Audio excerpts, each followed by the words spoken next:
Thank you so much for tuning in with us. My name is Drew Mondry, and I am here with Adiba Jaigirdar and Leah Johnson, and we're going to be talking about their books today.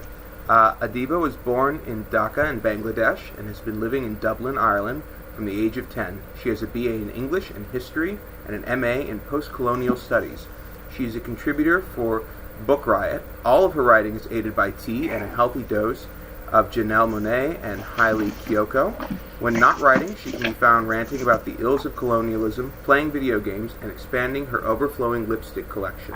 The Henna Wars is her debut novel. She can be found at Adiba.Jaigirdar.com or at Adiba_J on Twitter and at Dibs_I on Instagram. Leah Johnson is a writer, editor, and eternal Midwesterner, currently moonlighting as a New Yorker.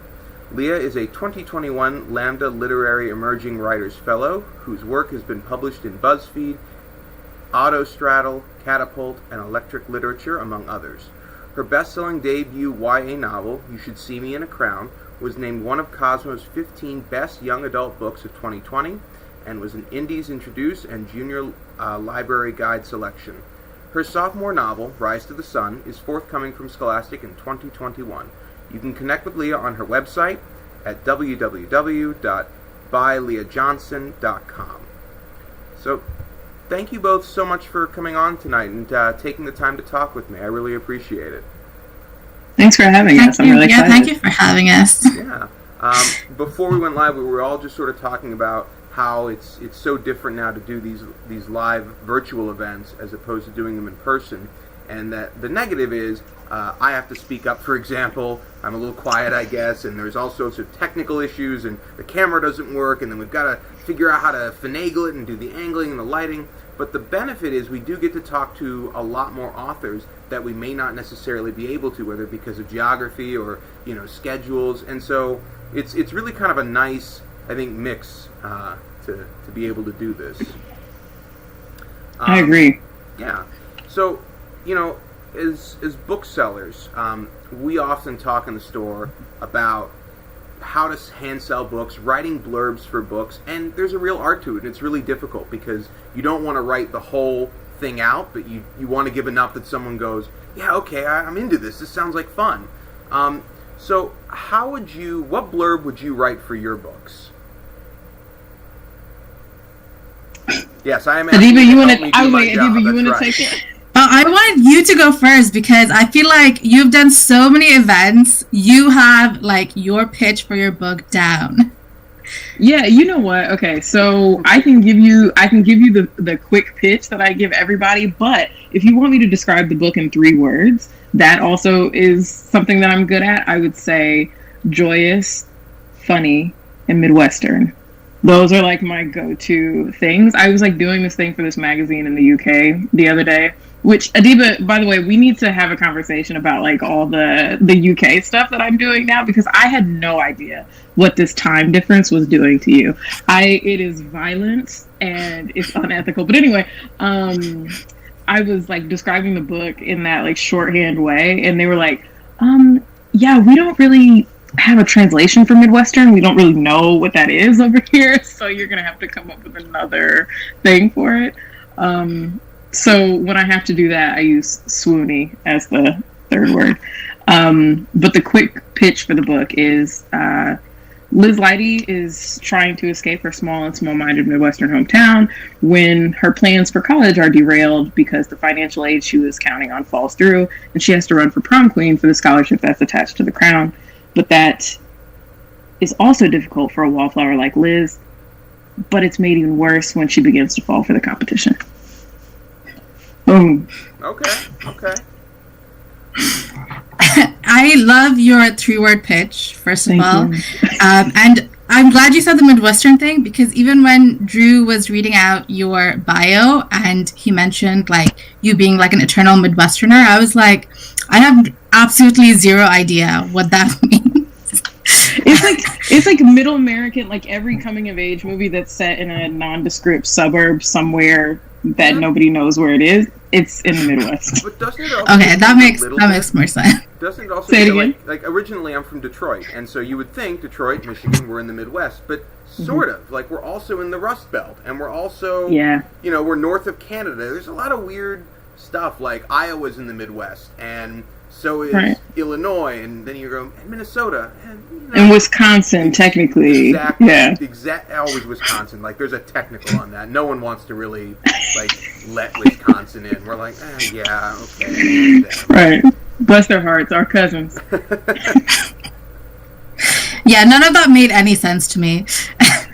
You can just throw some Irish slang back at it. We won't know. We'll go, oh, okay. And Yeah, that's true as well, yeah. So I don't have 3 words to describe the Henna Wars, and I don't have it down the way that Leah does. But the way that I usually pitch it is that it's about Nishat, who's Bangladeshi, she's Muslim, and she's lesbian, and she decides to come out to her parents, but it doesn't go as she had hoped it would. So she's dealing with the fallout of her coming out, and at the same time, she's dealing with her crush, Flavia, who is culturally appropriating from her as they set up rival henna businesses, and they're competing against each other. Wow. Okay. I thought it was great, Adiba. I was going to say, yeah, I you don't realize this. I've actually been recording it. I'm turning what you both said into blurbs for me, so I can put them in the store. I'm gonna attach my name to them as inspired by, and you'll get the so that's both of those are such really unique and interesting ideas. So first, I guess, Adiba, how did you come up with the idea for the Henna Wars? Where did that come from? So I came up with the idea when I was visiting my grandmother in Bangladesh one summer. And I do go to Bangladesh quite often, and henna is obviously a big part of Bangladeshi culture. It's a big part of a lot of cultures, but obviously being Bangladeshi, I grew up with it. And in my grandmother's house, there's not great internet, so I didn't really have a lot of things to do. It was just me, my grandmother, and my little sister, and I had a bunch of henna tubes. So I decided, why don't I just try and teach myself how to do henna? And I made my sister sit down, and I was doing henna on her hand. And I don't know if you have siblings, but my sister was not very receptive to me trying out henna. She was like, "This is ugly. Get it off my hand," But what I learned from that was that I am not good at applying henna, and I decided I might as well try to live vicariously through a character and write a book about henna. So then that's where the idea came from, about 2 people having rival henna businesses. And I thought, okay, this is a cool idea, but would it not be even more interesting if there were 2 girls and they were also into each other? Yeah, very cool. Okay. And then, Leah, You Should See Me in a Crown is sort of, it feels very Midwestern, which again, I touches my heart. But how did that story come about for you? Yeah, one of the things that I was really playing with, and You Should See Me in a Crown, is queering what we know to be true about coming of age stories, right? And so this book is very much in conversation with She's All That and Cinderella Story and the John Hughes movies of the 80s.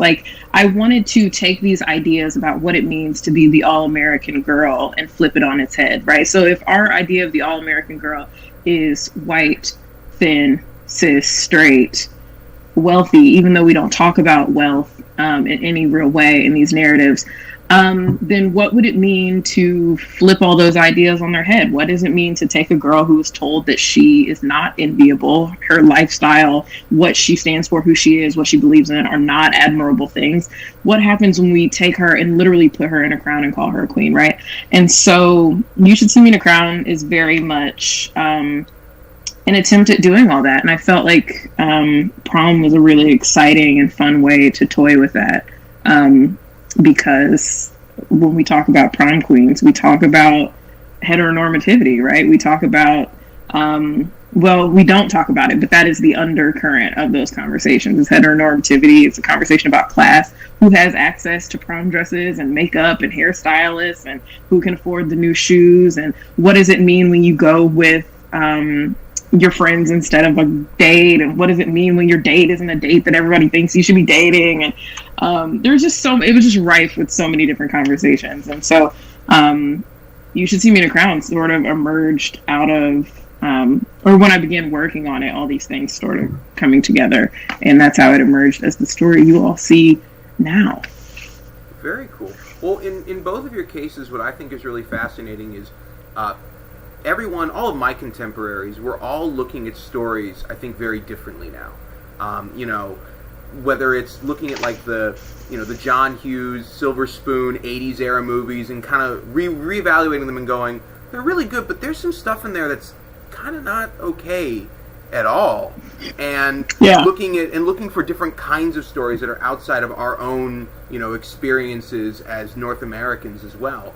So I think in both of your cases, you're really timely with that. I think that's great, and especially I like what you said about the wealth part of it that never gets talked about. I mean, I remember watching Home Alone, and I've rewatched it, and I go, what did his dad do that he has a house with at least 7 rooms? Like, that's... The McAllisters were so incredibly rich. Or, like, the fact that you could fly the entire family to Paris for Christmas. And we're not just talking immediate family. We're talking cousins. We're talking aunts and uncles. Like, what kind of... Like, what are we internalizing when we watch stories like that, right? Like, and I think, of course, you don't have to view everything through a critical, like, race, sexuality, gender lens, but I think you should. But when I got old enough to really pick these stories apart, I realized, like, oh my gosh, like, I was taking in so many different ideas about what it meant to be American, or what it meant to be a person worthy of good,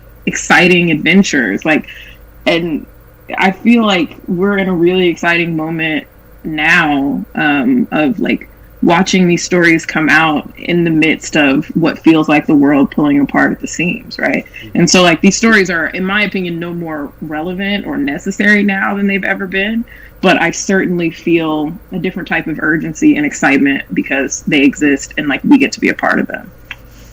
No, 100%. And again, I also think, like I said, there's just a yearning for other kinds of stories. I mean, I know what henna is in the sense that, I knew it was the semi-permanent tattoos, but, in terms of what it means, culturally, how that can be a big piece of it is something that's very, different for me. And so that's super fascinating to get to understand that it's not, a thing that just exists for people, oh, we're in Hawaii, we're going to get henna tattoos. Oh, that was fun. You go and you do it for your vacation. That it means something very different for other people. So that's super fascinating that you chose to write about that. You also both of you chose to write about Sapphic relationships with your central characters. So Adiba, what drew you to that? And then, do you think, what makes you think it's important that these relationships be shown? And is there anything in particular that you went and said, I loved seeing this somewhere else and I wanted to incorporate it here? Well, when I was growing up, there were basically no queer books. There were basically no queer movies, no queer TV shows. The ones that were there, they were for the most part not Sapphic, so they were about cis men. They were white most of the time. And even in that, they almost always had sad endings. So, they wouldn't get to end up together, or oftentimes, one of them would die. The first Sapphic book I ever read, I can't remember the name, but I remember, like, it had this devastating ending, and I just felt, like, so awful after having read it. And I thought, like, I don't think I ever want to read, like, another Sapphic book again if that's, like, all it's telling me. So the reason why I really wrote The Henna Wars is because I wanted to write a Sapphic book where they they got to have a happy ending. Because I think for so many queer brown girls, they literally cannot imagine a happy ending for themselves. They have never seen that for themselves. They are told over and over that, you know, there's no happy ending for you. You're not the person who deserves a happy ending. So I wanted to write that book where we got those happy endings, and, you know, we learned that we are worthy of that love. We are worthy of being happy, even if, you know, traumatic things happen to us. Because I think in both of our books, you know, there's like racism, there's homophobia, there's a lot of stuff that our characters have to deal with. But at the end of the day, they both, you know, they get the girl. They are happy at the end of the day. And I think that was the most important thing to me when I was writing the book. Yeah. And I think not to speak over Adiba, because I know like you might cover this, but I just feel like it has to be said. Like, there aren't other books like Adiba's book. Like, the Henna Wars is like in a category all its own. Like, I feel like a lot of the queer texts we're seeing right now are like very much at the forefront of like a conversation about queerness and YA in a lot of different ways. But there aren't other queer Bangladeshi girls in YA novels. Like, Adiba is by herself, and so like, it's so incredibly like revolutionary to me that this book even exists, that like, even I'm not Bangladeshi, I'm not Irish, like I'm Midwestern and Black, but like, you know, even to know that this book exists and like I get to be a part of this as a reader and as a writer who gets to like be in conversation with Adiba's books, it's like, man, what a time. Like, it took until 2020 for this to be out in the world, but my goodness, like, what a future this promises. Yeah, and you know, I should say, even now in 2020, there are currently there's only been 2 Bangladeshi writers published traditionally in YA. One is me and one is Sabina Khan, and next year there's going to be a third, and that's all we're at in terms of you know, Bangladeshi representation. 3 people. Wow. Well, hold on, but you know, you get to be one of the first. That's got to feel really, really great, though. Like, there's more to grow, but you got to be a starter. It's a double-edged sword, because on the one hand, it's, you know, it's great to be the person that's, you know, helping forge the path. And, you know, I really hope that in 2021, 2022, we're going to see like so many Bangladeshi writers rise, and I'm going to be there to support them. But then on the other hand, you know, when you are at the forefront, you're always dealing with people saying, I don't understand this, I can't relate to it, I don't want this. You know, I'm still dealing with a lot of that, where, you know, people are saying, nah, this is not for me, I've never come up against this before. And as a Bangladeshi person, the stuff that I always get is I get mistaken for other stuff. Like, I'm always called Indian. And actually, the weird thing is, people keep calling me Black, because I guess because they see Flavia on the cover, and they'll read the book and they'll say, there's an Own Voices Black author. And I'm like, you read the book and you couldn't tell that this is not an Own Voices Black author? So, you know, like, you're always dealing with stuff like that, because people don't know where Bangladesh is. They don't understand Bangladeshi culture. They don't know, like, any Bangladeshi people. So this is their introduction. So there's a lot of microaggressions that I have to deal with as well. And I tell myself, like, this is just a part of it, I guess. I just have to deal with it. But it is difficult at the same time. The thing that's been really nice from a book selling perspective that I've seen everyone in the store talks about around the holidays, you know, we've got parents and grandparents come in, they want to buy books for their kids or grandkids. And, you know, we'll pitch them what we just think is the best book. And we'll have parents or more grandparents say, well, I don't think he'd read that. It's about a girl. He's not going to be into that. What's interesting is whenever we have the kids in the store, they never seem to care. They never seem to care if it's about a boy or if it's about a girl, if it's from someone from Bangladesh or someone from Tibet. There are dragons? Yeah, I want to read the book with dragons. Give me that one. And they figure it out themselves. And I think there's something really kind of wonderful about that, and hopeful about that, and powerful about people writing their own stories and not just telling, you know, another version of something we've read before. So I think while it can be scary being on the forefront, I think you're doing a great job. And it's, you know, your efforts support that and are supported by those kids. So I think it's great. And Sorry, I got a little off track there. I'm going to try real hard. Oh yeah. I'm getting texts from people saying stay on topic, so I'm going to try and kind of narrow myself a little. But Leah, I guess the same question back to you. What made you choose to have Sapphic relationships with the central characters in your book, and what made you feel like this was an important thing to show? Yeah, so when I started writing You Should See Me in a Crown in 2018, and Adiba has heard this a million times because I say this every time we do an event together, and we do quite a few events together. It is a really good point. Thank you.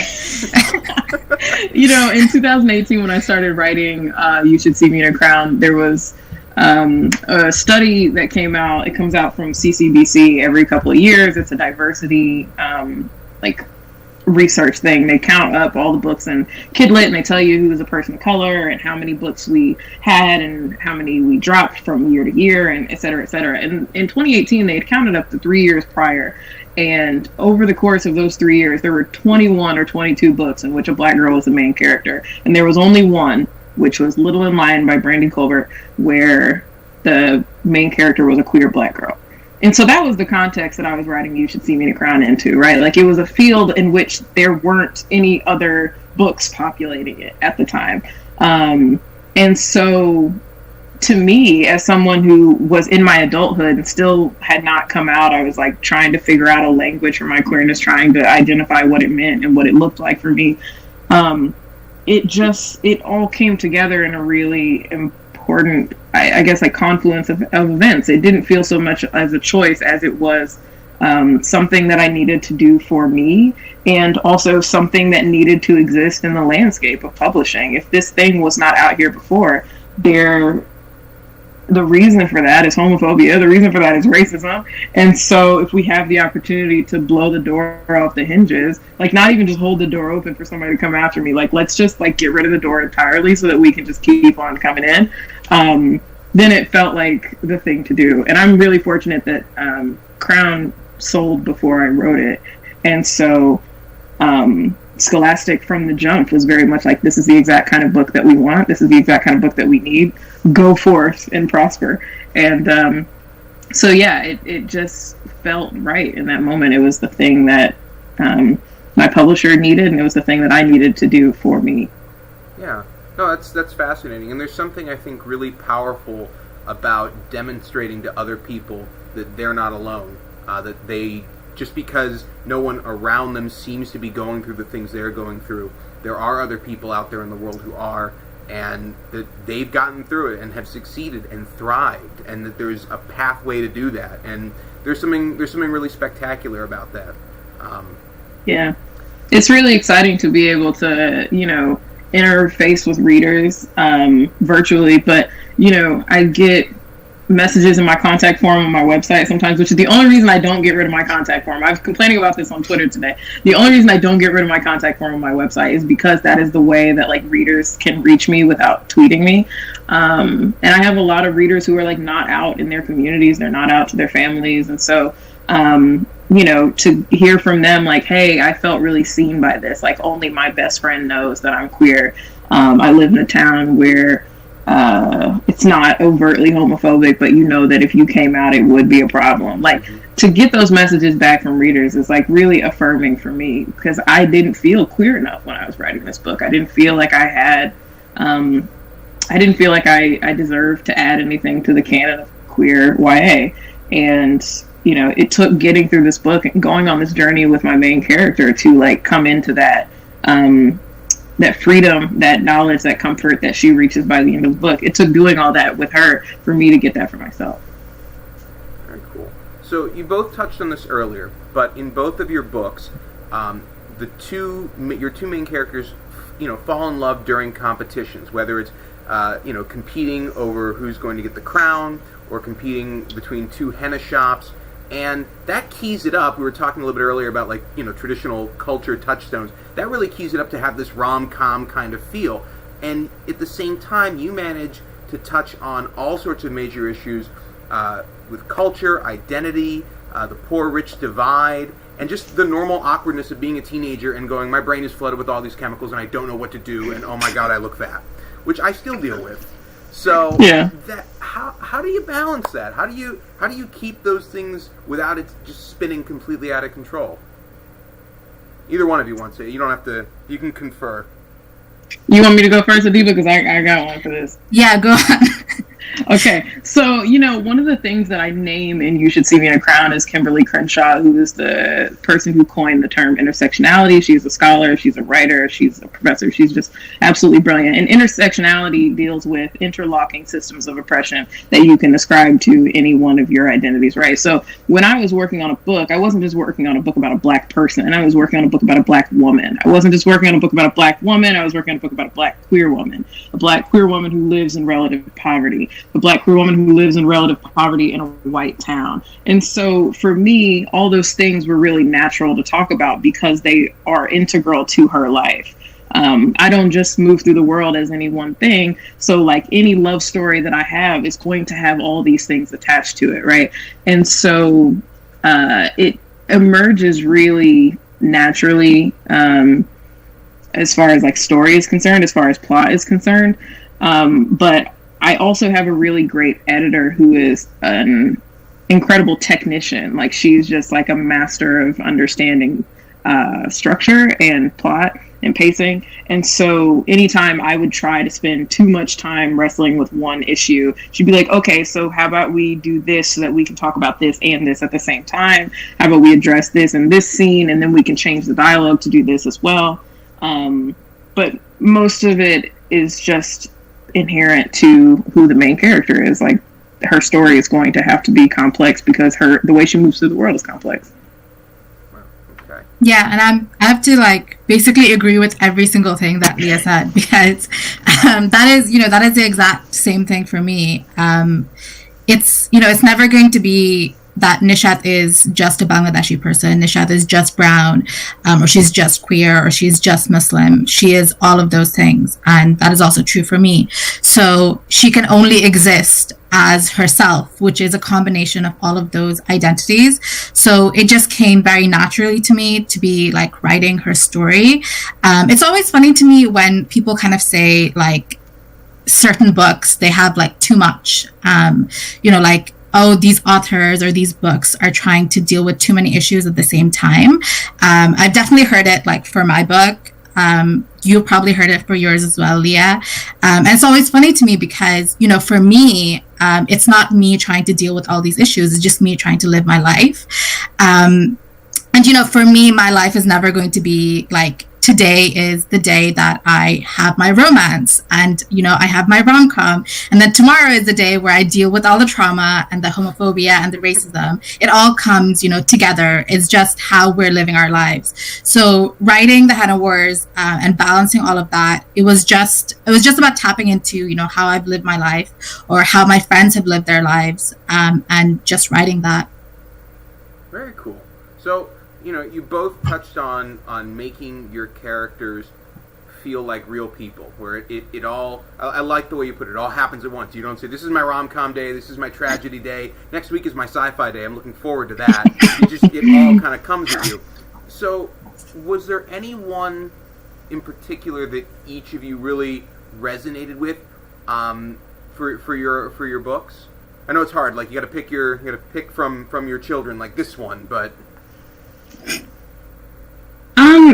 For me, I'm not gonna say Liz because that feels like a really that answer is almost too easy. It's like, okay, she's black, grows up queer in a small town and in relative poverty and is deeply anxious. I mean, like, yeah, okay, so we have all those things in common. Mm-hmm. I would say that the character that outside of Liz that I relate to the most is surprisingly Jordan, who is a friend, like a close friend character who is cis and straight and rich. But Jordan is also wrestling with like a great deal of his own anxieties that I feel like I would like to explore further at a different time, because I don't think they got a lot of space on the page, and they couldn't because it wasn't his book. But he's dealing with familial pressure, trying to live up to these expectations of his family, trying to do what his last name denotes that he do, which is like be a certain type of person in a certain type people that he cares about. But he doesn't always do it because he doesn't know how. Like, he's trying his hardest, but he's messing up a lot. And I saw so much, like, I just have so much tenderness for that character, because it's like, those are things that I know so acutely. It's like, just trying to get through and do the best you can, and you are not doing it super well some days. I would love a Jordan book. First of all, I feel like I need to say that, because I was like, are you hinting at something, Leah? No, you know what? No, I'm not. But I have been like my characters. I'm working on my second book right now, and like some of the characters like walk through the background of a scene in that book, or like, you know, they have a phone call with them or something. And I was like, how can I get Jordan into a book somehow? It just like in the periphery. I'm working on it. It's like a math problem, but we're gonna figure it out. That's good to know. I am going to cop out, and I'm going to say the character that I most relate to is Nishat, because obviously we share a lot of the same identities. I think for me, Nishat is kind of an aspirational character, because when I was a teenager, when I was 16, I was like the opposite of Nishat. Because Nishat she's so self-confident. She's like, even when everybody's saying to her, you can't be who you are, you can't be a lesbian, you can't be this or that, she is still very confident in who she is. She never doubts that. And I was not that person. I was the kind of person who would be like, I don't want to be this. I wanted to aspire to like whiteness. I was in the sunken place. As all of us have been at a certain point. You know what? We're all familiar. All been residents in the sunken place. So yeah, Nishat is like a character who is aspirational for me. But the character that I actually loved writing the most was Flavia, and I think she gets a lot of flack because people are very judgmental of her. Mm-hmm. But I think Flavia is just trying to deal with, you know, her circumstances, and I loved kind of digging into the intricacies of her identity and her trying to deal with, you know, being Black when half her family are white, and she doesn't know how to fit into those spaces. Mm-hmm. Well, and I think it's also interesting, like, everyone is the protagonist of their own story. We all think that we're the hero. We all think we're doing, you know, the right thing. We all think we're making the sacrifices, and so it makes total sense that you would like her, because you see her inside process. You get how she's getting there. It's not a decision in a bottle. So, you know, sort of you touched on the relationship between the two of them. Was that your favorite relationship in the book that you wrote, or was there a different one or a different interaction that you just, every time you got to that part or you got to write about them, you were like, oh yeah, this is my happy place? My favorite relationship to write about was actually Nishat and Priti. I just love writing about sisters. I think they're really like underrepresented in YA. I feel we don't really see a lot of sibling relationships where they just get to be close and they get to like love each other. I grew up with I have siblings. I have 2 siblings, but I grew up with a lot of cousins. And in Bengali culture, your cousins are basically like your brothers and sisters. We don't actually have a word for cousin in Bengali. We say like my sister or my brother. So I grew up with so many cousins. Like, I think I probably have 20 or 30 first cousins. And, you know, we all grew up together. We used to play together. Like, whenever we would meet up in Bangladesh, like, we were inseparable. And that's the relationship that I wanted to write in this book and what I want to explore further in other books, because I think that's such an important relationship. And it's so, like, complex. I just feel like sibling relationships, they can literally be anything. Like, they can be like Nishat and Priti. They can be like always supporting each other, or they can be the exact opposite. They can just like loathe each other, and it will always like work on the page. Mm-hmm. Okay. And Leah, what about you? Was there a particular interaction or relationship that you really enjoyed writing? Yeah, you know, I think similar to Adiba, I really love writing familial relationships, and so like, it's a love story. You Should See Me in a Crown is a rom-com, obviously, so the romance is central to the narrative. But I think for me, I can't think about the way that I love significant other without thinking about the ways that I love my sister, the way that I love my friends, the way that I love my pals that I've met on the internet. Like all of these relationships inform the way that I approach my love interests. And so I think about them often when I'm writing those for novels, which now I have like done it a couple times. So I'm like, okay, we're locking into a process. We're locking into some habits here. So I would say the relationships that I enjoyed writing the most outside of the romance were Liz and her little brother Robbie, and Liz and Jordan. Okay, yeah. Well, I've got my two little sisters, Emily and Carly, who hopefully at some point will watch this. And I think it's great that you guys are focusing on siblings, especially with YA. I feel like a lot of the times when there is a sibling, it's always some high drama opposition. You know, the crown can only fit one of them, and one has this gift and the other has this gift, and they have to fight. And there's something nice about they're siblings and they like each other and they are supportive of each other, because, you know, that's always been my experience with my sisters. You know, is just one of loving kindness and support, even when our dogs are a little neurotic together. So you touched on, you know, the writing process, and both of your books are debut books. So what's the new author process like? I sort of joked earlier before we went live that I have a severe fascination, and I put on a pedestal people who can write, because while I love books and stories, if I'm forced to write, I will have a nervous, anxiety-ridden, horrible everything. So what's that like for you to not do that, I guess? Yeah, you know, I say it frequently. I have two things that I've always been good at, and that's writing and talking about writing. And so I couldn't imagine, like, doing something else, really, like having something else that was central to my life. Like, even when I was in college and I didn't know that I was going to be a fiction writer, I was going to be a journalist, which is being a writer of a different kind. And so I have to say that, like, the writing of it comes really naturally to me. Am I a plotter? No. Am I great at pacing? Naturally?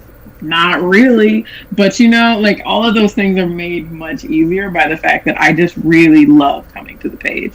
But the first book process, I don't know what it's like for other writers, but I would say for me, it was actually much easier for me to write my first novel than it was for me to write my second book.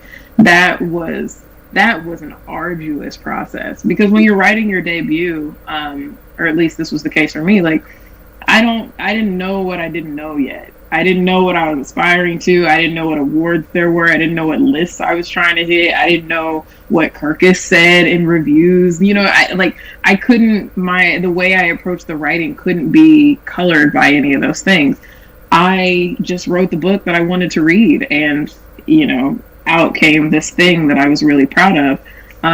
But as I work on the second book, it's like, okay, now I have a better idea of what a story is supposed to be. And so I'm like trying to unlearn those ideas. I know what people say about books like mine. And so I'm like, okay, I want to avoid doing this thing. Or like, maybe if I do this, they'll give me another star. Or maybe if I do this, like, I'll get on this list again. And it's like, those things are the death of good writing. Like, that is the quickest way to ruin your writing process, in my opinion.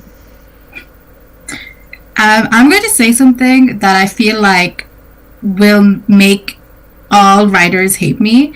You know I love Miss Adiba.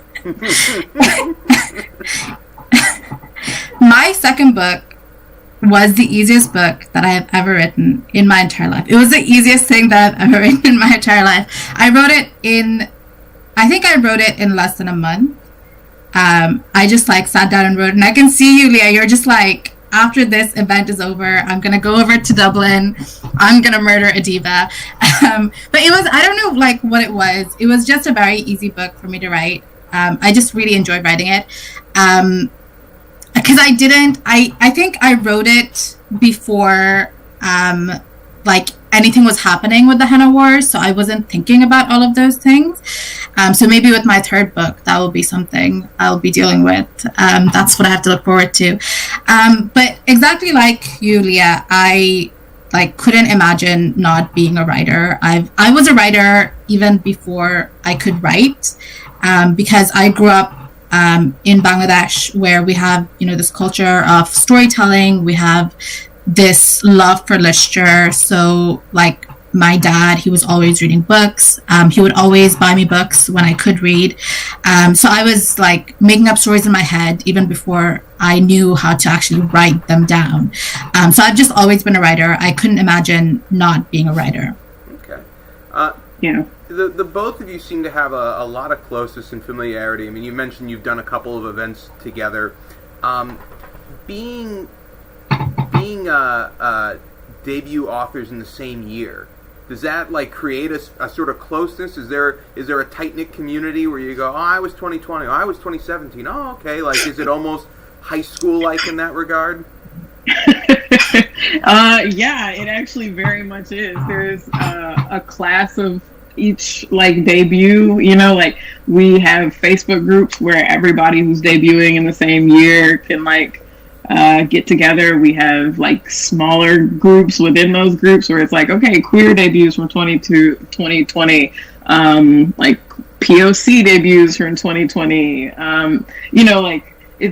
It's one of those things where it's you find your people really quickly, or at least that was the case for me.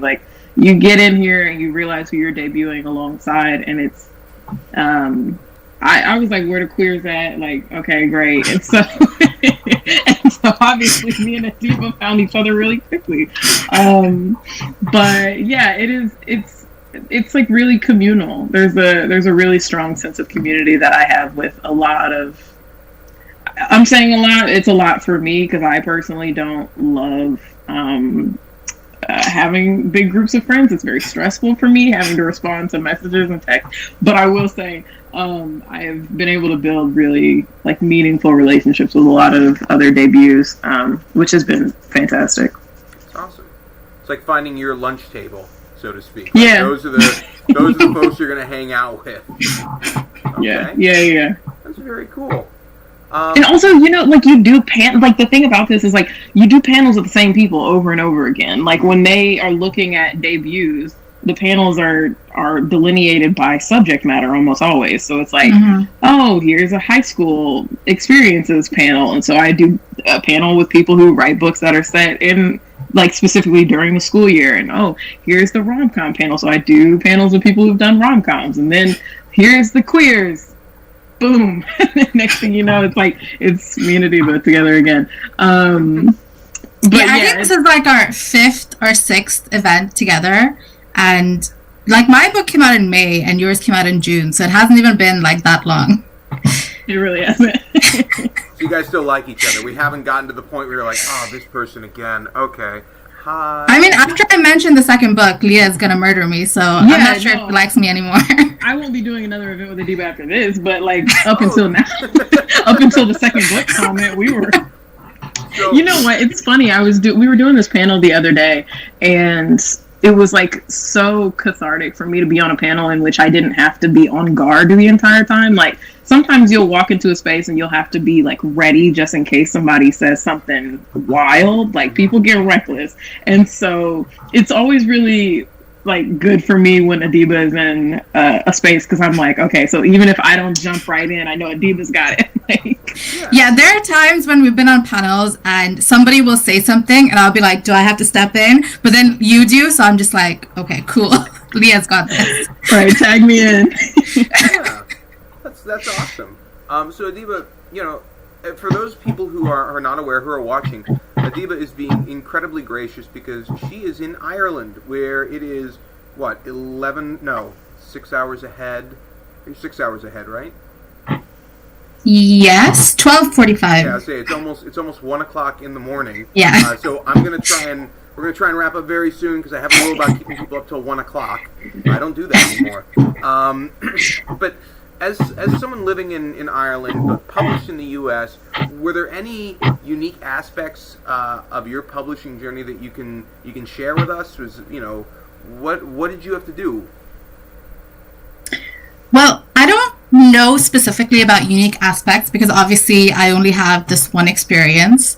But I think as a non-US author, you do have to be aware of, I guess, all of the things you're not going to get. Because as somebody who is based, very far outside of the US, I knew going in that, I wasn't going to be going to events. I wasn't going to be meeting a lot of different authors. I wasn't going to be meeting my agent or my editor or, my publishing team. So sometimes I would see like people sharing advice and they'd be like, if you're able, go to New York and meet your publishing team. That's the number one best thing you can do. And I was sitting there like, that is literally impossible for me unless I want to fork out like thousands of euros. So I think like that is the biggest thing because there's a lot of things that US based authors, I think a lot of them take for granted that they get to do all of these things. And like that's just not possible for us unless we want to spend a lot of money. And even saying that, because I am Irish, I have an Irish passport, it is very easy for me to travel to the US if I wanted to. But for a lot of other people, they're not going to get visas. They're not going to be actually able to travel to the US, even if they have that money. So actually, to say something controversial, I guess, the pandemic has been very helpful towards me because, I'm able to do all of these events. I'm able to meet a lot of US-based authors who I never would have been able to meet before or speak to before. I've been on panels with all these people that, would not have been possible before. Even the fact that, I had like a virtual launch with people from all over the world, not just people based in the US, that would not have happened if, the pandemic hadn't happened. Obviously, the pandemic is awful, but there was a silver lining in it for me. Mm-hmm. No, it makes sense. I mean, we've gone full circle. We sort of started our conversation with talking about, the benefits of virtual events. And, I mean, intrinsically that's tied with the pandemic. So we'll end on a pandemic-inspired question, but a happy one. What are you guys reading right now? We're all at home and reading, I think, more than we ever have before. What's got your attention? What are you enjoying?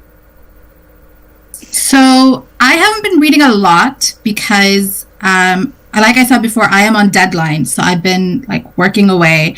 But the most recent book I read was this. It's called What We Don't Talk About by Charlotte Christensen as a graphic novel. It actually came out today, and it's about this Black girl. She's Zimbabwean, and she is in an interracial relationship with a white guy. And when she goes to visit his parents and meet them for the first time, she's basically faced with all of these microaggressions, and she needs to figure out how to deal with that, because if she speaks up and her partner doesn't support her, what is she going to do about that?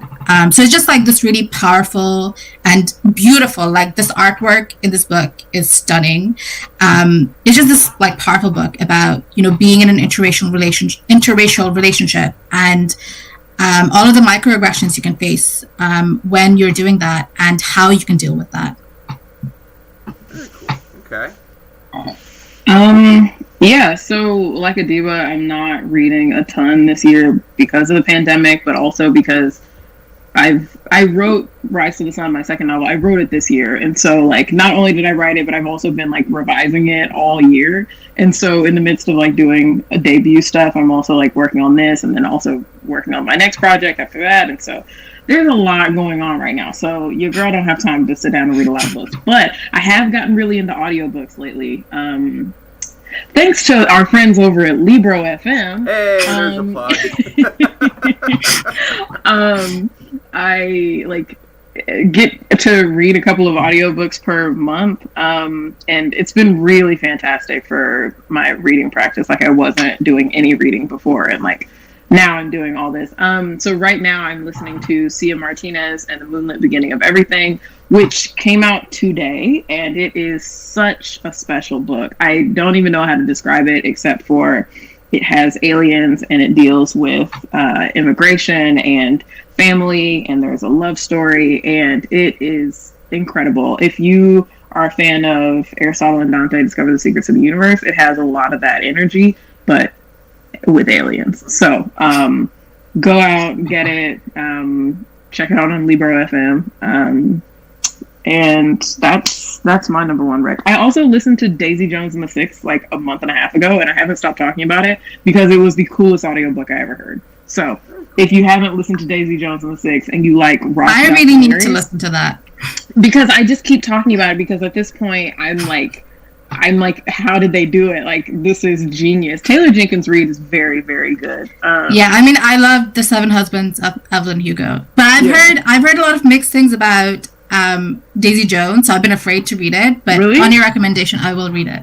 Yeah, I would recommend listening to it. I don't know I don't know what the experience is like if you're looking at it on the page, but just to hear it, it was very much like, it was engrossing to me. So I will listen to it. I may have lied. I now have one more question because that just inspired me, and I was like, "Ooh, that's a good question." Who would you pick if you could pick anyone to be the narrator for your audiobook? Who's it going to be? Oh man, I know, right? I will say.